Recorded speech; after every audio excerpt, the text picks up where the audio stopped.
الله وبركاته. الحمد لله وحده والصلاة والسلام على من لا نبي بعده. فاعوذ بالله من الشیطان الرجیم. بسم اللہ الرحمن الرحیم. صدر محترم، حضرات علماء اکرام، معزز حاضرین، ماں باپ اپنی اولاد کے لیے دنیا کی عظیم و ترین دولت ہیں.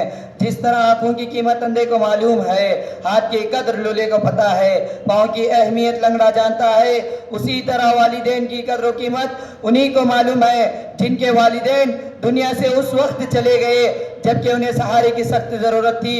آئیے آج ہم اس نعمت عظمیٰ اور دولت گھرا مایا کے بارے میں کچھ معلومات حاصل کریں تاکہ ہم بھی والدین کی قدر و قیمت سمجھ کر ان کی خدمت کر سکیں.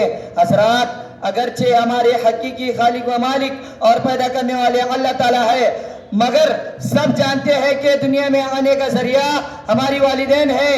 یہی وجہ ہے کہ قرآن کریم میں اللہ تعالیٰ نے جہاں اپنے حقوق بیان فرمائے ہیں اور اپنی عبادت کا حکم دیا ہے، وہی والدین کے ساتھ اس نے سلوک، بہترین برتاؤ، محبت و شفقت کا معاملہ کرنے کا بھی حکم دیا ہے. ارشاد ربانی ہے، وَلَا تَقُلْ لَهُمَا أُفٍّ وَلَا تَنْهَرْ، اور تم اپنی ماں باپ کو نہ جھڑکو، ان سے اف تک نہ کہو، ان کے لیے محبت و فرما برداری کا بازو جھکا رکھو، ان کے ساتھ نرم گفتگو کرو. ایک حدیث میں نبی کریم صلی اللہ علیہ وسلم نے فرمایا، وہ آدمی ذلیل و خوار ہو، پھر وہ ذلیل و خوار ہو، پھر وہ ذلیل و خوار ہو، یعنی ہلاک و برباد ہو. آپ سے پوچھا گیا، کون یا رسول اللہ؟ آپ نے فرمایا، وہ شخص جو ماں باپ یا ان میں سے کسی ایک کو بڑھاپے کی حالت میں پائے اور پھر ان کی خدمت کر کے خود کو جنت کا مستحق نہ بنا لے. آپ سے پوچھا گیا، محترم بزرگوں، بخاری شریف میں ہے کہ ایک صحابی نے آپ صلی اللہ علیہ وسلم سے پوچھا، یا رسول اللہ، من احق بحسن صحابتی؟ قال امک، قال ثم من، قال ثم امک، قال ثم من، قال ثم ابوک، یعنی میرے حسن سلوک کا سب سے زیادہ مستحق کون ہے؟ آپ صلی اللہ علیہ وسلم نے فرمایا، تمہاری ماں. اس نے پوچھا، پھر کون؟ آپ صلی اللہ علیہ وسلم نے فرمایا، تمہاری ماں. اس نے پوچھا، پھر کون؟ آپ صلی اللہ علیہ وسلم نے فرمایا، تمہاری ماں.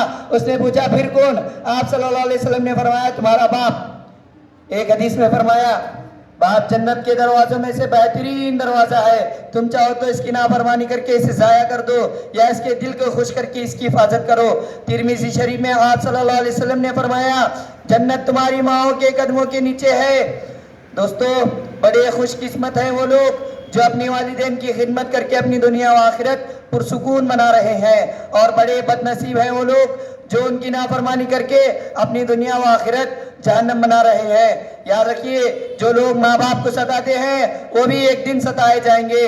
ماں باپ کو ستانا ایسا گناہ ہے جس کا عذاب دنیا میں بہت جلد ملتا ہے اور آخرت کا عذاب الگ ہے. اللہ تعالیٰ ہم سب کی حفاظت فرمائے اور نیک عمل کرنے کی توفیق عطا فرمائے. والسلام وما علینا الا البلاغ. ماشاءاللہ.